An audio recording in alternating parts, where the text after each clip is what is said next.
Sip. Halo, selamat pagi semuanya, malam dan juga siang buat rekan-rekan di sana. Jadi kali ini kita bersama Bel lagi di acara Game Changer. Jadi salah satu program di Bell Entertainment di mana kita akan bertemu dengan para founder-founder teknologi, juga para manusia-manusia di Indonesia yang membuat perubahan-perubahan yang ada di Indonesia ini. Nah, jadi kebetulan di tahun 2020 dan 2021 ini ada hal baru nih teman-teman, yaitu tentang dunia blockchain dan cryptocurrency. Nah, kali ini gue akan membawa seorang yang sangat fenomenal. Gue kenal dia 2 tahun yang lalu di acara cryptocurrency dan blockchain juga, dan gue tahu gimana sepak terjangnya dia yang sekolah di luar negeri, juga berkarir di luar negeri, hingga akhirnya balik ke Indonesia dan membangun perusahaan yang dinamakan dengan Pintu. Nah, jadi kita mau tahu, Pintu itu apa sih? Apakah temannya jendela atau temannya kursi atau gimana? Nanti kita akan tanya beliau. Dan kali ini gue kedatangan tamu. Kebetulan kita webcast, jadi nggak bisa secara langsung gara-gara corona ya. Jadi kita maklumin. Nah, jadi hari ini gue sangat bangga hati. Gue persembahkan nama kalian. Inilah dia Bro Sutoyo. Bro Jet Sutoyo. Oke, halo Thank you Bro ya, Jet. Bel. Selamat datang di Bell Entertainment nih, Bro. Terima kasih, Bel. Thank you loh udah diundang. Gue inget banget pertama kali kita ketemu 2 tahun yang lalu ya. Iya, 2 tahun lalu ya. Baru kemarin juga di acara Toko Kripto kan terakhir ya, di acaranya Blockchain Week ya. Blockchain Week yang diadakan kripto juga. Waktu itu kalian masih bawa IDRT ya. Jadi belum Pintu. Betul. Waktu itu bentuk ya. Betul. Waktu itu eventnya Binance actually. Iya, event Bel, Binance. Karena kan waktu itu kita baru-baru aja ngelisting rupiah token kita di Binance. Iya, betul. Iya. Dan itu rasanya juga udah lama banget ya. Udah lama banget kayaknya. Cuman ya karena sering dengan waktu kayaknya cepat berlalu aja. Sekarang aja udah Maret ya kan. Kita baru ngerayain pergantian tahun udah Maret aja. Bentar lagi juga udah mau pergantian tahun lagi 2022 kan gitu. Nah, oke. Bro Jeff, gue sangat salut sama lu. Karena apa? Karena apa yang lu buat itu adalah suatu perubahan buat Indonesia. Walaupun memang yang namanya kripto di Indonesia ini kan masih belum belum terlalu legal lah, belum terlalu mulus lah. Cuman kalau kita ngelihat dari sepak terjang dari pemerintah sendiri melalui Deperindak, melalui BPPT-nya, mereka sudah menerbitkan 2 aturan yang sangat-sangat krusial bagi dunia kripto. Yang pertama adalah mereka mengatur dunia exchanger dan juga mengatur koin-koin ataupun token-token yang memang layak dijual di Indonesia. Nah, apa yang gue sangat salut dengan Bro Jet itu adalah membuat sebuah aplikasi yang tadinya yang namanya Pintu, itu sangat jauh berbeda tuh dengan beberapa kompetitor-kompetitor lain yang ada seperti Rekeningku, kemudian Thrift, kemudian toko kripto dan lain-lain semuanya. Jadi saya melihat hal-hal itu sangat revolusioner. Saya lihat Pintu. Tapi nanti coba tahan dulu, Bro Jeff jelaskan itu kenapa sih lu punya ide seperti itu. Tapi di satu sisi lain, lu juga buat namanya IDRT, yang mana ini adalah digital rupiahnya Indonesia yang berbasis kripto. Which is ini saya kira become the great reset planning of the world, di mana saat ini semua sentral-sentral bank di dunia itu sudah memulai proyek-proyek CBDC-nya. Nah, tapi kita tahan dulu, kita akan banyak bahasan. Jadi yang pertama, gue mau tahu dulu nih, dari Pintu. Ini kira-kira idenya lu kenapa sih bisa beda dengan exchange yang lain? Itu gimana caranya? Lu mikirnya gimana? Oke, Bel. Jadi dulu tuh mungkin tahun 2016 pertama kali gue ingin masuk ke dunia kripto. Waktu itu sebelum Indodax ubah nama ke Indodax ya, namanya masih bitcoin.co.id. Oh ya, aku melihat di Indonesia tuh kebanyakan aplikasi-aplikasi experience-nya nggak mudah untuk pemula yang baru ingin pertama kali masuk ke dunia kripto. Dan aku observe 2016, 17, 18, sampai 19 tetap masih hal yang sama kayak untuk seorang pemula ingin membeli cryptocurrency pertamanya, experience tersebut tuh sangat susah. Dan kenapa? Karena kebanyakan platform-platform aplikasi-aplikasi itu dioptimalkan untuk para trader, kan, which is berbeda banget dengan visiku ke depan. Aku benar-benar percaya bahwa mungkin 5 tahun lagi, at least 50 juta orang di Indonesia ataupun even potentially 100 juta orang di Indonesia akan memiliki cryptocurrency. Nah, untuk kita bisa targetnya ya, atau sepertiganya ya? Ya, seperempat sampai sepertiga lah. Dan untuk kita bisa mencapai posisi tersebut, nggak mungkin orang-orang yang awam ini menggunakan aplikasi yang sudah ada. Sebelumnya. Mereka harus mereka belikan aplikasi yang mereka sudah terbiasa gitu, yang lebih mirip ke aplikasi ride hailing seperti Gojek atau Grab, ataupun travel. OVO, Gojek, Dana, Link aja kayak gitu ya. Jadi model-model fintech, cuman ini disematkan di cryptocurrency ya. Betul. Dan jadi lu berhasil loh, bro. Lu berhasil. Bahkan gua aja sebagai pemakai Pintu itu melihat apa yang lu cita-citakan dan apa yang mimpikan itu berhasil di situ. Wah, terima kasih. Dan gue lihat juga pertumbuhan growth dari user kalian juga sangat-sangat tinggi ya, mulai dari 5.000, 8.000 hingga sekarang udah 15.000 kali ya sekarang ya. Jauh lebih tinggi sih, Bel, sebenarnya. Mungkin yang gue lihat kalau di Telegram grup chat kita juga kebetulan sekarang yang paling aktif. Sekarang udah hampir 34.000 users di Telegram kita. Dan itu menurut gue kita mungkin support komunitas yang paling aktif di Indonesia untuk cryptocurrency. Dan kita juga, jadi dari segala sisi sih, even di community kita juga sangat nge-push supaya orang-orang yang menjadi customer service ataupun community manager kita untuk mengedukasi customer tentang kripto. Karena kata kuncinya di sini sih edukasi ujung-ujungnya. Untuk banyak orang yang mereka ketahui tentang Bitcoin itu adalah scam. Tapi kan PR kita ini adalah untuk mengedukasi mereka bahwa sebenarnya there's much more to it than just what apa yang mereka baca di koran. Tapi kita nggak, gue juga dari media ya, chainsetnews.com, kemudian blockchainmedia.id, Koinvestasi. Kita fight dengan media-media dari cyber dari mainstream lah ya, yang selalu menyudutkan Bitcoin as the scam, as the tools for the anti money laundering, for the teroris gitu ya. Padahal kan sekarang kan udah berbeda zaman lah. Itu kan mungkin zaman-zaman pertama kan, waktu zamannya Silk Road dulu ya kan. Di mana penjual jual senjata, narkoba itu kan memang menggunakan BTC karena memang itu ilegal kan gitu. Namun kan sekarang udah beda karena semua negara itu juga di dunia sudah punya exchange masing-masing kan gitu.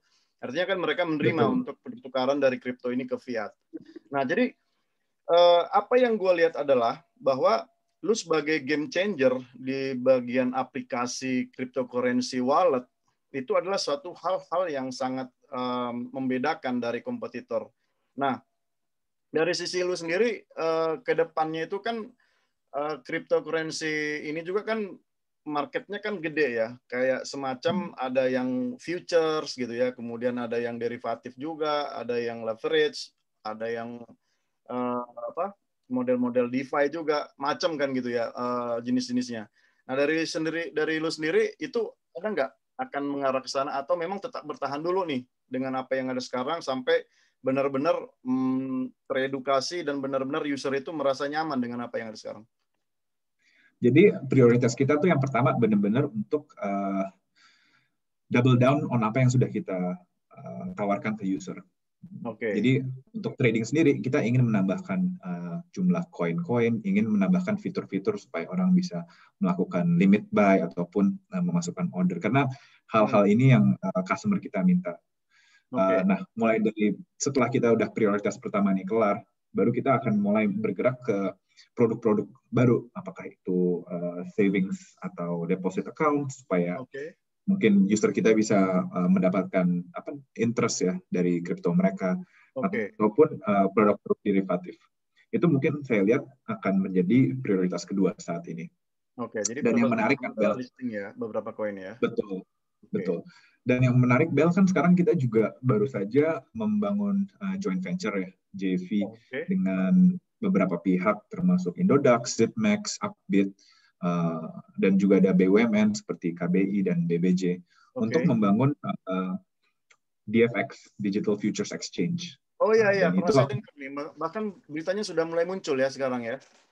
Betul, betul. Itu sudah publik dan itu akan menjadi salah satu inisiatif kita untuk mengembangkan offering ke end customer kita nantinya dengan masuk ke pasar futures. Berarti model mereka itu adalah ada satu platform di depannya, yaitu futures tadi gitu, dan kalian itu di belakangnya gitu ya, sebagai suppliernya gitu ya? Betul. Jadi kayak saya rasa ke depannya nanti setiap member akan memiliki front end-nya masing-masing dan di belakangnya itu kita yang running si DFX ini gitu. Jadi shared liquidity untuk futures. Oh, oke.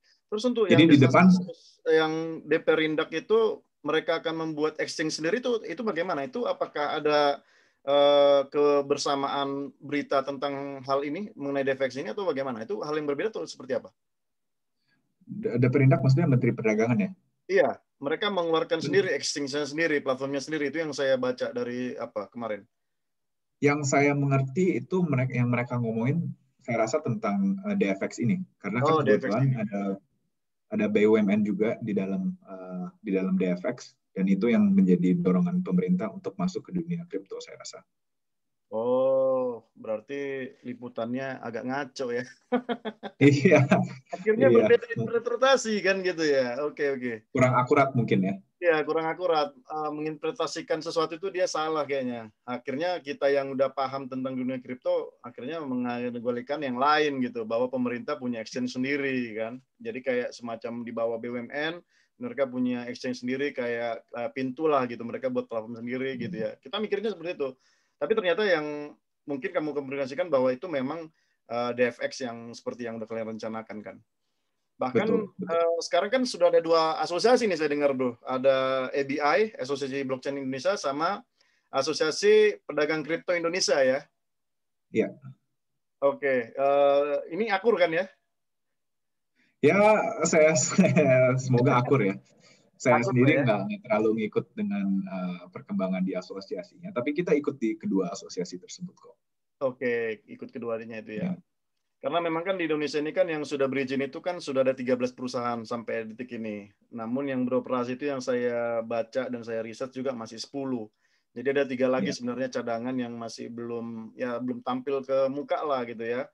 Namun kita tunggulah bagaimana nanti perkembangan crypto exchange ini akan berkembang, dan sejalan dengan seringannya waktu ya semoga itu tadi cita-cita kalian lah kalau aku bilang sebagai pedagang aset kripto itu ya kita mampu lah punya 50 juta hingga 100 juta user untuk Indonesia gitu ya.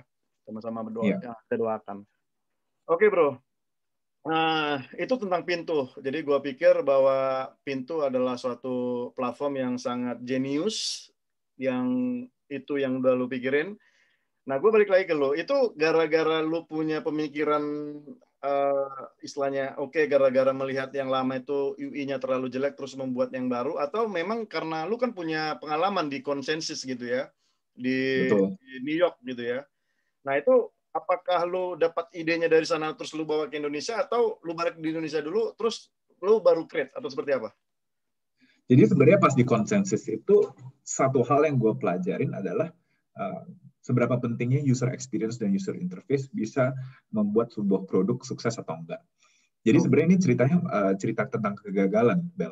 Pas gue di konsensus, kita membangun project untuk cross-chain atomic swap. Artinya kita secara trustless, betul, secara trustless kita bisa swap token antara blockchain yang berbeda. Nah, masalah terbesarnya di sana adalah user experience itu sangat buruk karena mereka harus dengan melakukan beberapa hal yang di mana mereka harus nunggu untuk waktu yang lama dan juga menggunakan aplikasi lain untuk berkomunikasi dengan counterparty-nya. Sehingga prosesnya tuh sangat ribet. Nah, dari sana aku belajar kayak mereka tuh akhirnya nggak terlalu take off dari adopsinya. Nah, aku belajar user experience itu sangat penting. Dan kalau aku mikir balik ke experience-ku sendiri untuk membeli kripto, aku pun juga merasa bahwa dulu aku membeli kripto tuh actually pertama kali gagal karena KYC-nya nggak lolos, terus yang kedua kali susah juga untuk waktu itu deposit dan mencari price yang bagus, sehingga banyak banget hal-hal kecil ini yang bisa membuat seorang customer frustrasi. Dan jadi goalnya kita di Pintu itu untuk menghilangkan frustrasi-frustrasi ini. Jadi approach-nya dari awal itu sangat berbeda. Bahkan sampai cara pembeliannya juga sangat berbeda kan, Bel. Mungkin kalau di aplikasi lain, orang harus memasukin harga. Kalau di tempat kita, lu tinggal masukin berapa yang lu mau beli, dan kita yang execute gitu. Sehingga experience-nya sangat mudah. Oke. Di... Karena kamu meniru modelnya fintech ya, kayak OVO gitu ya, GoPay. Itu kan ada ada depositnya dulu gitu kan. Nah, ini bicara tentang deposit yang sekarang, itu kan ada aturan OJK, Bro, untuk e-wallet system. Itu kalau 300.000 user berarti kalian harus berhak punya izin. Itu ada nggak OJK mencampurin ke sana, atau emang ini pure dicampurin sama Bapepti doang? Untuk saat ini kita pure ke Bapepti, Bel. Bapepti. Okay. Karena berdasarkan undang-undang sudah jelas di bawah Bapepti. Oke, jadi apapun produknya itu semuanya di bawah Bapepti. Apapun betul. produk. Jadi sebenarnya ada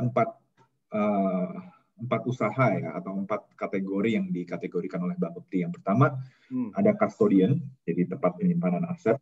Yang kedua, ada clearing house, nanti yang akan nge-clear fiat currency-nya. Yang ketiga, ada exchange, di mana orang melakukan pertukaran antara aset kripto dengan rupiah. Dan yang keempat, broker-brokernya. Gitu. Jadi model ini nih mirip banget sama model pasar saham. Pasar saham juga sama. Ada exchange-nya, si IDX, ada clearing house-nya, ada custodian-nya, si KSEI, dan ada para broker-broker yang kita tahu kan, seperti BCA lah, Mandiri, dan sekuritas-sekuritas yang lain. Jadi model yang sudah dipakai di saham ini mereka terapkan juga di dunia cryptocurrency. Dan saya rasa itu cocok, karena memang dunia cryptocurrency ini bisa dibilang lumayan mirip ya, secara paralel dengan dunia keuangan. Oke, mirip ya. Cuman memang kan agak berbeda sistem ya, karena kan kalau di pasar keuangan kan based on the perusahaan gitu ya kan, berdasarkan perusahaannya. Kalau yang ini kan berdasarkan koinnya atau tokennya kan gitu. Betul. Dan jadi berdasarkan teknologi yang mereka bangun. Ya walaupun memang ada kesamaan dalam hal proses itunya sih ya, jual belinya, perdagangannya itu mirip gitu. Tapi kalau fundamentalnya sendiri agak berbeda ya. Jauh berbeda. Justru kita semua di dunia blockchain kan karena kita ingin memiliki sistem finansial yang berbeda kan, yang alternatif, yang desentralisasi ya. Betul. Oke, Bro Jeff, kita selesai ngomongin Pinto, yang pasti gue bilang bahwa ini revolusioner dan platform paling ciamik lah, yang membuat orang itu sangat mudah membeli dan menjual cryptocurrency. Gue salut sama itu. Nah, bahasan kita kedua adalah yang pertama lu bangun, yaitu IDRT. Nah, gue bilang bahwa IDRT ini adalah suatu ide yang sangat luar biasa, dan lu itu ngerjakannya itu tepat di momen yang tepat. Ya. Jadi gue lihat bahwa sebelum lu itu kan udah ada sebenarnya pemain-pemain lama ya, kayak Oscar yang ada di Nodax gitu ya, kemudian ada Bang Fung juga yang di rekeningku, kemudian Gabriel ada di Thrift gitu ya, kemudian si yang ada di toko kripto juga gitu. Jadi gue ngelihat bahwa mereka itu kan pendahulu di mana lu belum muncul waktu itu. Tapi begitu lu muncul, lu langsung membuat namanya IDRT, dan itu langsung hype. Semua orang kenal namanya IDRT. Akhirnya memang ada beberapa mengikuti seperti IDK lah, kemudian IDRP lah gitu ya. Jadi mengikutin gitu. Nah, lu sebagai founder nih, lu sebagai yang pertama gitu. Dan langsung hype. Nah, ini gua salut sama lu itu di situnya, Bro.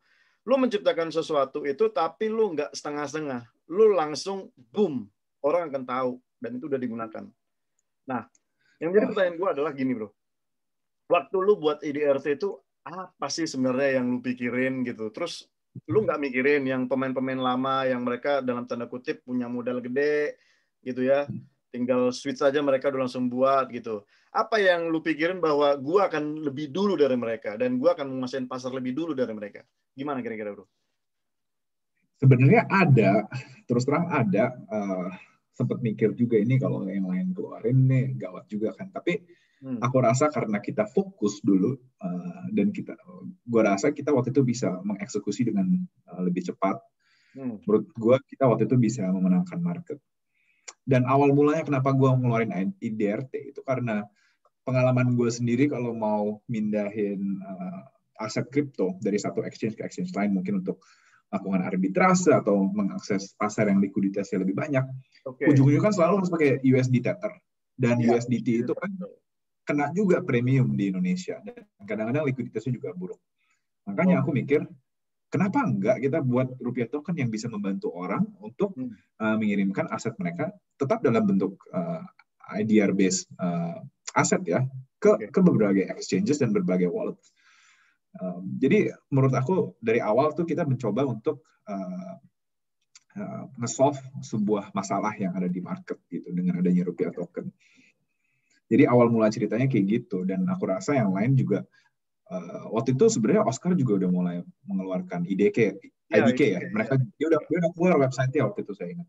Sebenarnya saya rasa itu agak ini ya, mungkin approach-nya berbeda. Ada dia 1000 banding 1 dan juga company-nya based di luar negeri. Aku rasa ini beberapa fitur-fitur atau pilihan yang menurut saya berbeda lah, dan menurut saya IDRT itu mungkin ada keunggulannya sendiri gitu di sana. Oke,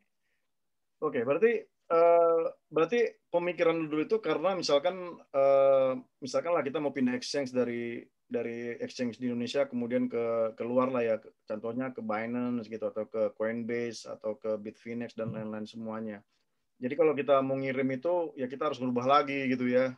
Dari misalkan kita beli ETH di sana, kita harus pindahin lagi dari BTC ke ini lagi ya, cari lagi BTC USDT, baru USDT ke ETH gitu. Jadi ada langkah-langkah yang harus dilewatin. Walaupun sekarang memang kan teknologi untuk swap udah banyak ya. Kayak Uniswap gitu kan salah satu yang paling canggih lah kalau sekarang. Tinggal bisa nuker dari ETH ke BTC, kemudian dari ETC ke IDRT juga sangat cepat sih gitu. Nah, berarti itu yang kita lihat sih. Yang kita lihat juga ke depan, saya rasa setiap negara akan memiliki stablecoin-nya sendiri ya. Karena ujung-ujungnya kita membutuhkan rupiah-based stablecoin untuk melakukan transaksi sehari-hari gitu, Bel. Nggak mungkin kan kita pakai USDT untuk ke kafe untuk bayar kopi. Kan nggak mungkin orangnya juga menerima USDT. Dan juga dengan aset lain terlalu volatile, Bel. Jadi saya dari dulu emang percaya rupiah token itu is a long term game, Bel. Itu permainan jangka panjang. Kita membuat saat ini tapi untuk 5 tahun atau 10 tahun ke depan, karena adopsi ini akan growing. Kalau kita percaya crypto itu akan keep growing, dan suatu saat stablecoin itu akan sangat penting. Dan saya juga udah merasa ini udah masuki inflection point, di mana yang tadi lu bahas juga, Bel, kalau pemerintah di sekeliling dunia sudah mulai melihat ke arah CBDC. Iya. Termasuk Bank Indonesia ya, termasuk Indonesia juga. Oke, pertanyaan terakhir, Bro. Ya. Bank Indonesia sedang mengumpulkan beberapa orang-orang terbaiknya untuk meneliti, kemudian merancang dan juga memikirkan membuat namanya CBDC ini. Ya. Gue tanya sama lu, Bro. Lu udah pernah dihubungin nggak sama BI, Bro? Sudah. Jadi terus terang kita sudah dihubungi BI, dan kita sudah juga memaparkan, kita sudah memberikan beberapa workshop kepada teman-teman di BI. So komunikasi itu sudah terbangun, Bel. Oke. Ini nggak disclosure lagi ya? Udah open public ya? Iya, it's public. Tapi kayak I just cannot discuss the content-nya, conversation. Of course. Oke, berarti ya itu yang saya harapkan sih. Artinya kan ya gimana ya, saya juga sebagai ya pendukung kripto udah sejak awal juga aku mengetahui kripto ini, kemudian memang ya juga ke arah sana ya, bagaimana negara itu akan menggunakan kripto ini sendiri sebagai mata uang lah ya, tanda kutip untuk yang sekarang ya. Nah, jadi aku juga mengharapkan tadi kenapa mereka harus menciptakan sesuatu yang baru lagi gitu. Sedangkan di mata kita buatan anak bangsa, kreasi anak bangsa sudah dibuat, kenapa kita harus membangun yang lain lagi gitu. Jadi Betul. ya gue berharap sih semoga IDRT itu akan berkembang dan juga ya mungkin bisa digunakan lah ya nanti ke depannya untuk pembayaran kopi gitu ya atau bagaimanapun gitu. Dan ya kiranya ya kita punya satu mata uang tunggal digital currency satu aja gitu ya. Walaupun memang sekarang kan ya membuat token berbasis fiat kan gampang ya. Pakai Ethereum gampang gitu. Nah, cuman harapan saya sih itu satu sih, bahwa kita punya satu aja, nggak usah banyak-banyak. Karena satu mata uang ya cukuplah untuk satu Indonesia. Ya kan? Betul. Betul. Oke, Bro Chet, nggak kerasa kita kayaknya udah ngobrol 30 menit, hampir 40 menit.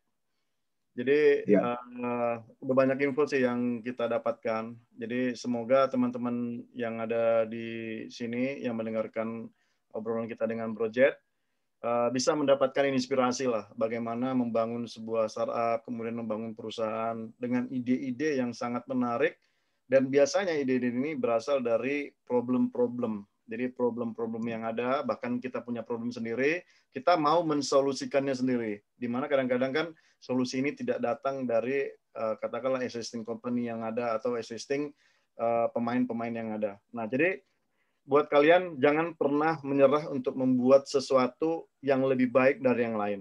Karena yang lain itu belum tentu yang terbaik. Oke, jadi gitu aja dengan Bro Jet Sutoyo. Semoga kedepannya IDRT dan Pintu semakin berjaya. Dan kita tunggu beberapa hal yang menarik nanti ke depannya. Dan semoga growth usernya juga semakin tinggi. Dan kita berdoakan ya semoga akhir 2021 ada 50 juta orang di Indonesia yang sudah investasi di cryptocurrency. Oke, Bos. Amin, Thank bro. you ya. Thank you. Ya, Terima thank kasih you. ya. Udah undang lagi. Ya, thank you ya.